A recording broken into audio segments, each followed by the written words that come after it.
instead of sermons, I think the teachers are presenting on their Tolstoy presentation. And what it is that we were originally going to do this at the camp, but because it got canceled, as you all know.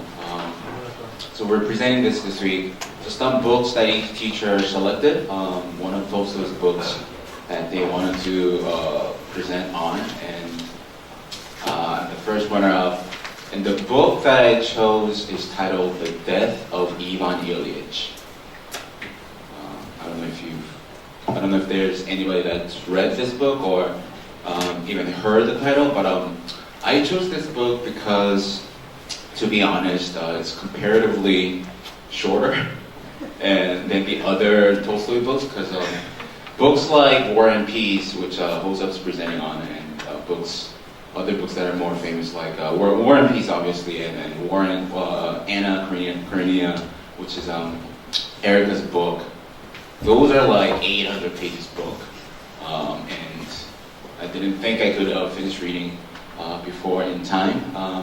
So I chose this book, and we were told to make this fun and exciting, but I don't think that's possible because writers like Tolstoy, they don't talk about fun things that we would normally talk in our everyday conversation, like, and my topic is on death, obviously, and as much as I want to make it entertaining and fun, it's not a topic that should be dealt with such manner. So,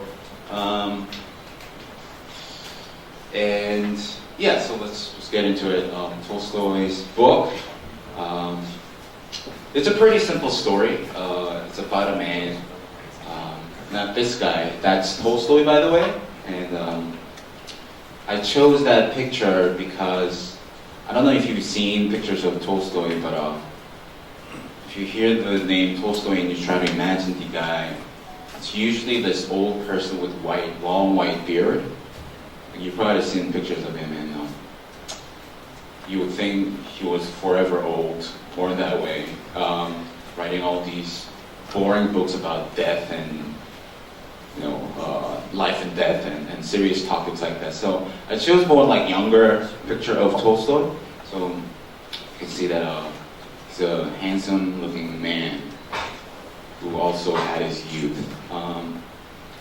So that's Tolstoy, and the picture on the left is the title or the book cover of the original book that was published. And yeah, so Death of Ivan Ilyich is the title of my book. And it does tell the story of Ivan, and he's a judge. He's a pansa in 19th century Russia, and he's very successful with his job. And like all modern people who wishes to be successful in life, he works really hard and he climbs that social ladder to make to the point where he wants to be in life. So he goes around talking to people, meeting people, and he does his job. He has a family, and he gets what he wants. He gets a nice house, he has a family, he has a good job that he really likes, which pays well. So he seems happy. But the book actually starts with the scene of the funeral of Ivan, in which he has already died. And the book uses a flashback and just narrates back to the point when he was alive, all the way up to the process of him ending up in his coffin. And so what it is that this guy, and the setting is, I think it's like that in most of Tolstoy's books. It's set in 19th century Russia, and it's about stories of those characters living in the time. And he lives a good life, or at least he thinks he's lived a good life until he starts dying. And one day, so he's at his new purchased house. It's really nice, it's big, and he's buying all these new furnitures to put in the house. And then as he's hanging the curtain, he falls off a chair, and then he hurts his side. Okay, so he's hanging the curtain, and then he falls, and then he gets like a little scar on his side. Okay, and then from that day on, this pain or scar doesn't heal, and it just starts to get worse and worse, and he starts to bleed, and the matter becomes very complicated, and he starts to get sick from that day on. So all these famous doctors around his time visit and try to fix his problem, but there is no remedy, there is no cure. So for a good chunk of the book, it's about him just telling whatever is going through his head as he's on his deathbed, just counting down the days until he really dies. And as you can read here, these are just the basic summary of what happens. So we could, on the last bullet point, it says it becomes clear that his condition is terminal. It's an ongoing process, and he's going to die.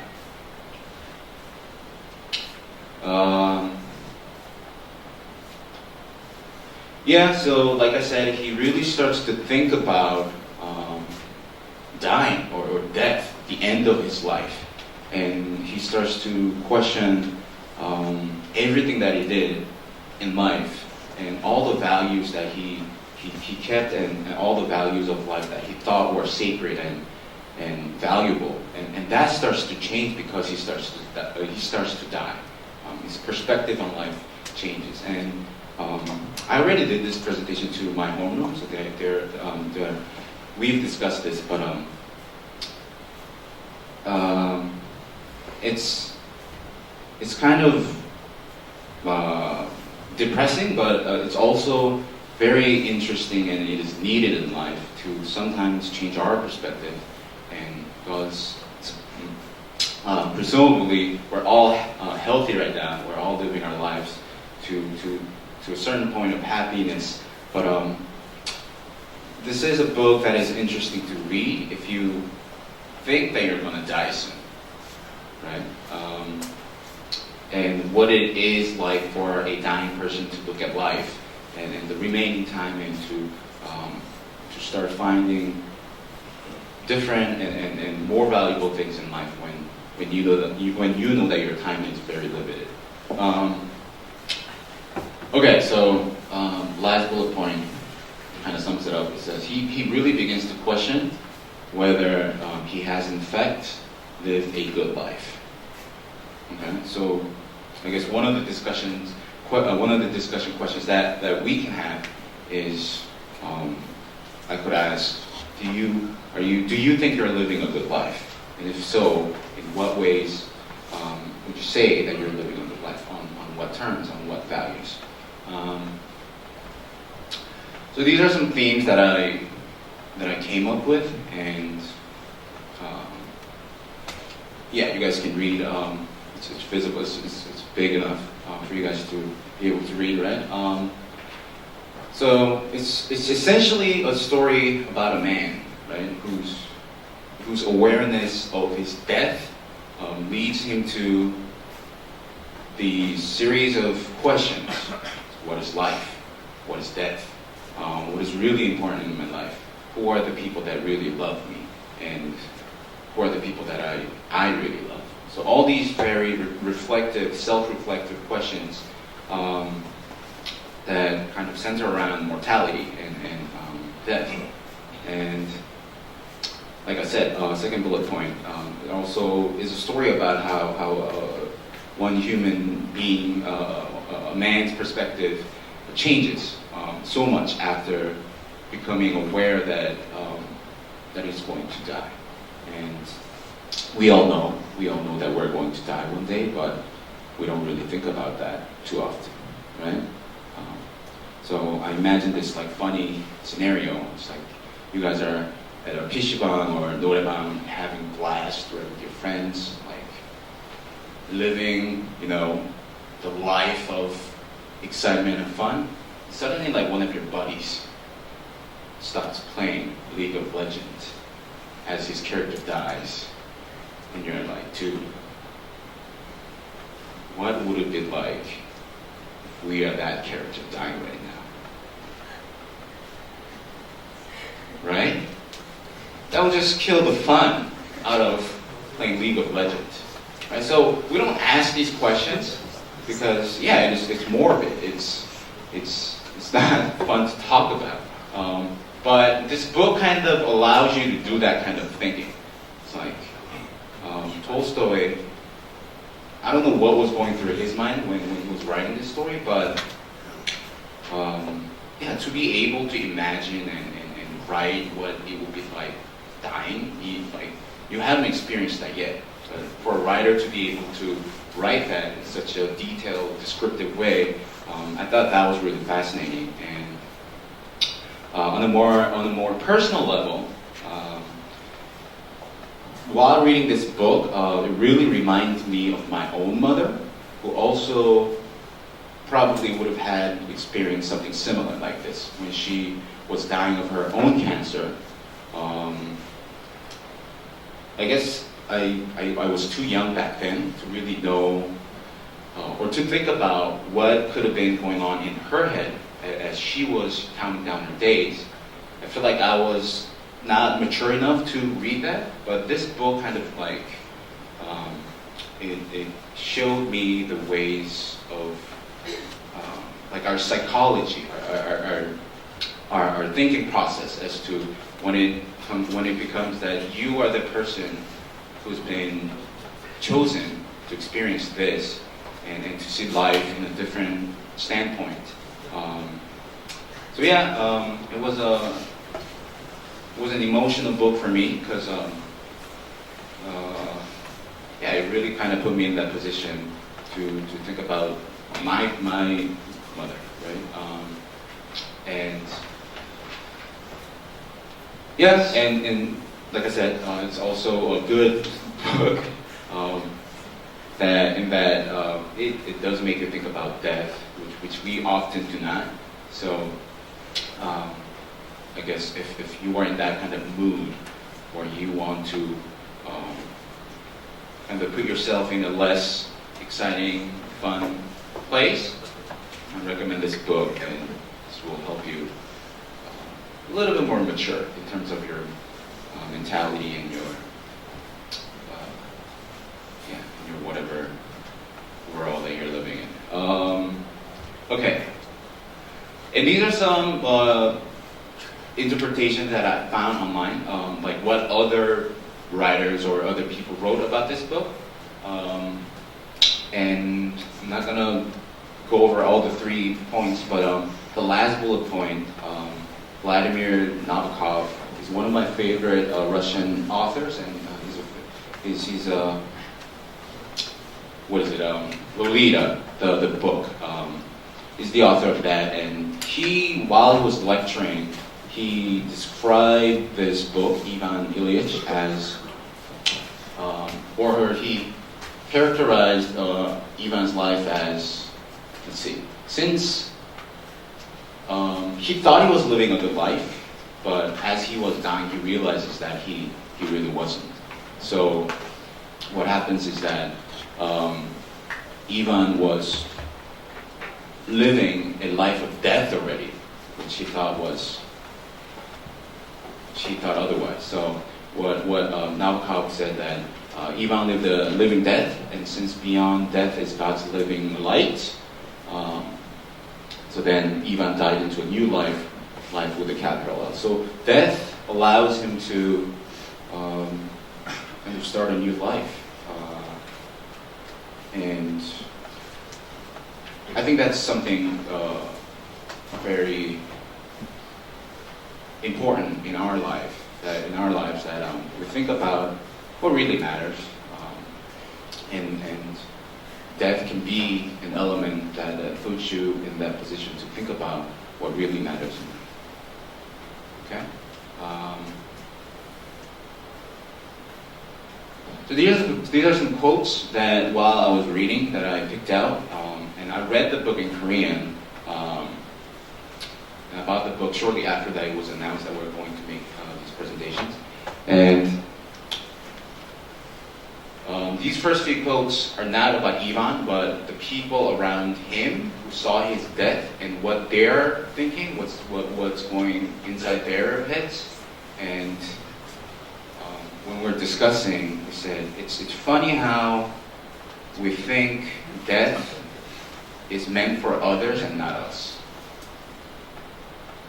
Right? When we think about dying, we often think about other people dying, but not of our own, right? So when we watch the news and there are accidents and people dying, it's very we come to a very fast conclusion that that's just happening to somebody else, not me, right? So other characters in this book also do that, and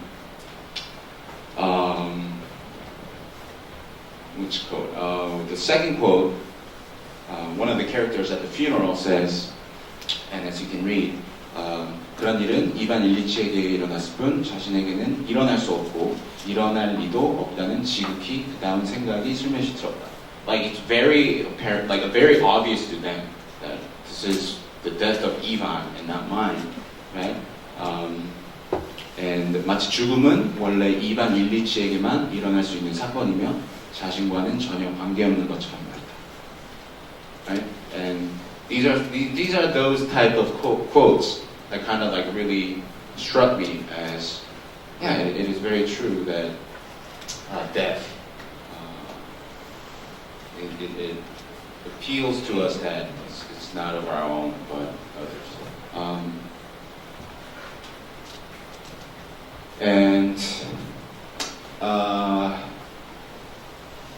I'm not going to read them to you, but you can kind of read them yourself. How much time do we have?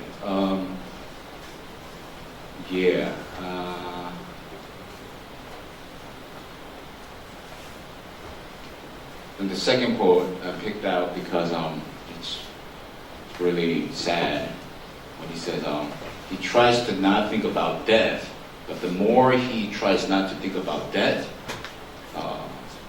it hits him harder, right?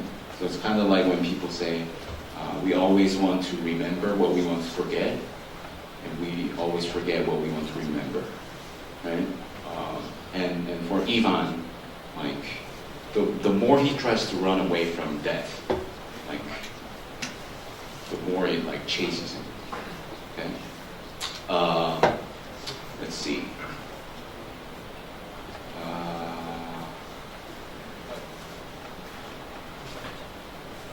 And the last quote kind of summarizes what Nabokov was saying in his lecture. He said, 이반 일리치는 그들의 모습에서 자신의 모습을 자신이 어떻게 살아왔는지를 배웠다. 그리고 그 모든 것이 삶과 죽음을 가려버리는 무섭고도 거대한 기만이었음을 똑똑히 보았다. Okay? Who knows what the word 기만 means? 기만. Raise your hand. 정쌤? 뭐죠, 기만이? Deception. Deception! Good. Yeah, so he realizes that everything up until to that point, what he thought was right was wrong. So he was deceived by pleasures in life. The happiness that he thought were real. 잘못한 거지. 좀 죽으면서 제대로, third eye, 제3의 눈이 떠지면서 he starts to see a more clear vision of life and the values in life. Okay, so that's the end of my presentation, but these are some questions that we can have and questions that you can think by yourself. And what I'm curious is, how do you guys at this age, before turning 18 or before becoming an adult, how often do you think about death? And feel free to raise your hand and answer, because I'm genuinely curious. How often, in 24-hour day, so starting from now until tomorrow morning chapel, how often, like, how many times do you think about like you dying? Raise your hand. I mean, maybe like adults we do more often, but okay. Also, how many times? So often. So often. Yeah. Because he's an old man. Yeah. Old people do that because we're actually getting nearer the problem. We actually do, but like, and while we're discussing, which kind of goes, it's related to the second question, is when was the first time that you thought about like your parents dying? Like the very first time in life, when was the first time that you thought about, holy crap, like my parents are gonna die one day and it's gonna be really sad? When was the first time you had that thought? If you had.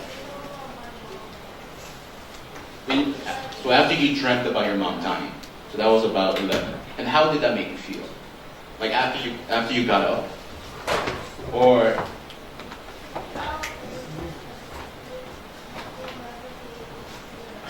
yeah, she said felt really sad because she thought that she'll never be able to see them again. And for me, what happened was I think I was 7 or 6, 7, and I remember this very vividly. And I was playing at my friend's house. I was playing in his room, and somehow at that moment, like I was alone in the room, and it just hit me that, like, oh man, like life doesn't last forever. So, like, I don't know why I thought of my parents' death first before my own death, but I guess they're older. I was playing, and then I was in my friend's room, and it hit me that my parents are gonna die one day. It just got me like so sad, like Chelsea. And when my friends came into the room and said, yeah, let's go out and play, kind of like didn't want to play because it was kind of sad. I was like, ugh. And like after that thought or after that moment, I feel like I kind of matured a little bit, like mentally, right? So even like, I mean, I guess one of the more, I don't know about you guys, but like sad moments in life is when, like in the midst of you having fun, you realize that all of this is going to end at one point, right? So you're like, I keep using this example, I don't know why, but you're in the norebang, like singing all these like fast songs and like jumping and dancing, and all of a sudden, you're like, I'm going to die one day. What am I doing? Right? I mean, that kills the fun, but it just puts you in a totally different like world. So I guess after that, like I think I asked my own kids, like, and how did that make you feel when you thought of your parents' death for the first time in your life, right? And I feel like the Tolstoy books, they kind of do that. They kind of make you wonder, think about these depressing thoughts. The last two questions, I don't think we could really, I don't think any one of us can answer those two questions because that needs some time and serious thought and consideration into as to how are we going to define the real important values in life. So that was my book, Ivan Ilyich. I have the copy of the book. If anybody's interested in reading it, I'm more than willing to let you guys borrow the book. So I think tomorrow John teacher will present his story on his Tolstoy story. So thank you guys for listening, and I'll see you in classes.